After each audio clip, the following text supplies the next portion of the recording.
Hi my beautiful people, a warm welcome to my channel touch the magic 333। मैं हूँ जल्पा व्यास और आज हम बात करने आए हैं महाशिवरात्रि के बारे में। महाशिवरात्रि साल में एक बार आती है। वैसे तो हर महीने शिवरात्रि आती है, पर ये जो शिवरात्रि है वो साल में एक ही बार आती है। इस दिन कहा जाता है कि शंकर भगवान और पार्वती माता का विवाह हुआ था, तो इसीलिए इस रात्रि के दिन हम यानी रिलेशनशिप के लिए भी भोले बाबा से मांग सकते हैं, हम पैसे के लिए भी भोले बाबा से अर्जी लगा सकते हैं, हर चीज के लिए हम भोले बाबा से प्रार्थना कर सकते हैं और वो बहुत जल्दी मैनिफेस्ट होने वाली है, क्योंकि शिवरात्रि की एनर्जी ही कुछ ऐसी है। शिवरात्रि ही ऐसा, मैं तो त्योहार ही कहती हूँ एक्चुअली, वो त्योहार ही ऐसा है कि जिसमें हम पूरे शिवमय हो जाते हैं। छुट्टी तो होती ही है सबको, तो इसीलिए हमें और टाइम मिल जाता है भोले बाबा के नजदीक जाने का। हम कर सकते हैं उनसे प्रार्थना, हम कर सकते हैं उनके नाम जप, हम कर सकते हैं उनकी पूजा, हम मंदिर में जा सकते हैं।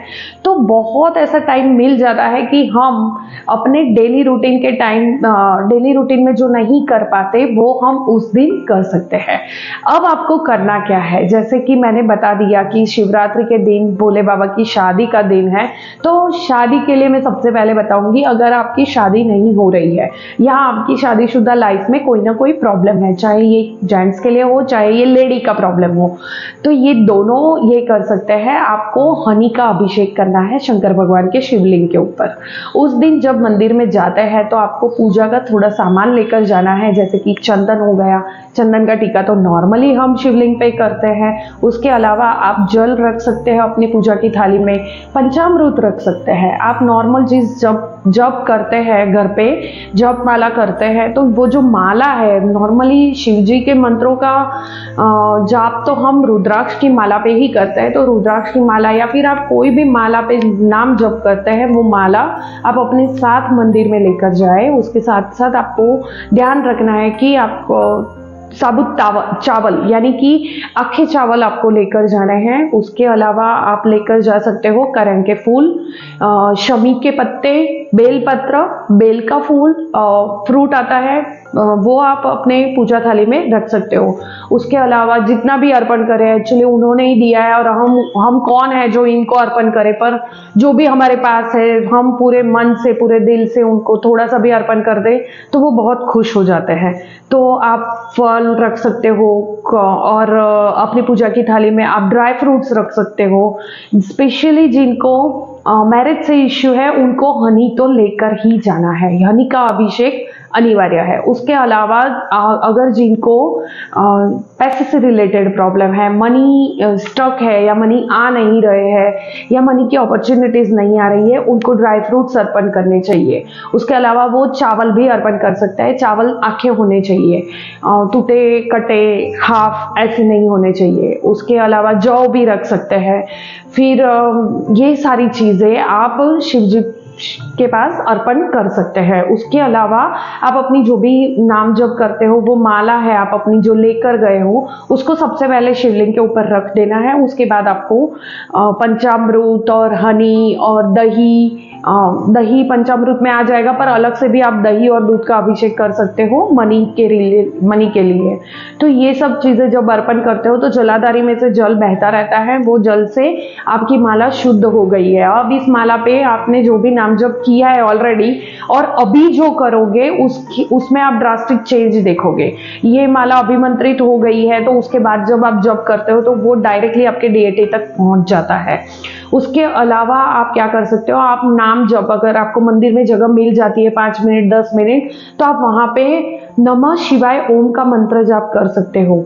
नमः शिवाय का मंत्र जाप करना अनिवार्य है। आप पूरे दिन में कभी भी कर सकते हो, घर पे भी कर सकते हो, पर अगर मंदिर में जगह मिल जाती है तो बहुत ही अच्छा रहेगा। आप मंदिर में वो नाम मंत्र जाप कर सकते हो। उसके अलावा अगर आपके घर में कोई भी बीमारी है या आपके नियर या डियर वंस बीमार है और आप चाहते हो कि वो सही हो जाए, वो ठीक हो जाए, तो उसके लिए आप महामृत्युंजय मंत्र सुगंधिम पुष्टिवर्धनम वाला वो कर सकते हो, ओम त्र्यंबकम यजामहे वाला वो कर सकते हो, या फिर ओम रोम जूम सह ये मंत्र जाप भी आप हेल्थ इश्यूज को कवर करने के लिए कर सकते हो, get rid of health issue. इसके लिए ये वाला मंत्र आप कर सकते हो।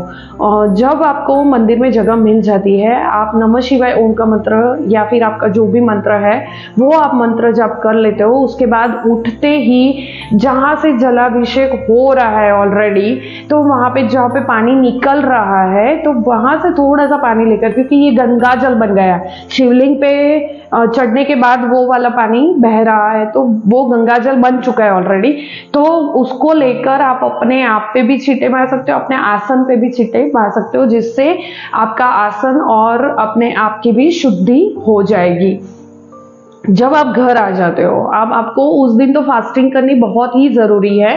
जैसे हमारी एक्सटर्नल बॉडी को रोज़ क्लींजिंग की ज़रूरत है, इसलिए हम रोज़ नहाते हैं, ऐसे ही हमारी इंटरनल बॉडी को भी क्लींजिंग की ज़रूरत होती है। तो रेगुलर बेसिस पर थोड़ा गैप लेते हुए आप उपवास किया करो। उपवास यानी ऐसा उपवास नहीं होना चाहिए कि दिन में 10 बार हम खाना खा लें, साबूदाना खिचड़ी खा ली, फिर मोरैया खा लिया, फिर उसकी कढ़ी, या अभी तो वैरायटी में वानगियां बनती है जो हम उपवास में खा सकते हैं, तो वो सब नहीं खाना है। आपको उपवास करना है तो सिर्फ फ्रूट्स पे करिए या फिर आप जूस ले सकते हो ज़्यादा से ज़्यादा। तो ऐसे बॉडी का इंटरनल क्लींजिंग भी हो जाएगा। जब हम मंदिर जाते हैं तो हमारी सोल क्लींस होती है, हमारी ऑरा क्लींस होती है। तो यहाँ पर ये ऐसा त्यौहार है, त्यौहार ही बोलूँगी मैं इसको, ये ऐसा त्यौहार है कि आपकी एक्सटर्नल, इंटरनल ऑरा क्लींजिंग और आपकी सोल क्लींजिंग भी एक ही दिन में सब कुछ हो जाता है। तो ये बहुत ही इंपॉर्टेंट डे है, इसको मिस मत करना। अब आप घर पे आ गए हो पूजा करने के बाद, सुबह सुबह मंदिर जाने के बाद जब आप घर पे आ गए हो, तो घर पे आपको टाइम पास नहीं करना है, आपको बैठ जाना है एक जगह पर, अपनी थर्ड आई पे अपना फोकस रखते हुए जो भी मंत्र जाप आप रेगुलर बेसिस पे करते हो, आज उसकी कोई गिनती नहीं है। आप 100 माला करो, 108 माला करो, 1008 नाम जप करो, आपको जिससे टाइम मिलता है, जितना टाइम मिलता है आप ये कर सकते हो।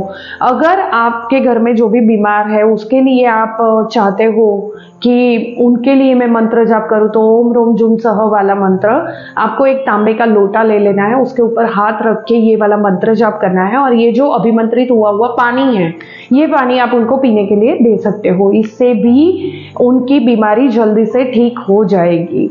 उसके अलावा आप कर सकते हो उस दिन डोनेशन, किसी भी नीडी पीपल को खाना खिला दो। वैसे तो उपवास सब लोग रखते हैं, आप सेकंड डे भी खाना दे सकते हो, पर अगर आप उपवास का खाना उनको खिला सकते हो सबसे बेस्ट हो जाएगा। किसी नीडी पीपल को आप पैसे से भी डोनेशन कर सकते हो, आपको जैसे ठीक लगता है। भोले बाबा है ही ऐसे कि अगर हमें भोले बाबा के चरणों में जाना है तो हमें उनके कोई ना कोई गुण अपनाने पड़ेंगे, डिसिप्लिन लाना पड़ेगा अपने इसमें, हमें डोनेशन करना पड़ेगा, हमें अपने आप से हटकर लोगों के लिए सोचना शुरू करना पड़ेगा, जैसे कि वो करते हैं। उन्होंने तो जहर तक पी लिया था सृष्टि के लिए, सृष्टि को बचाने के लिए।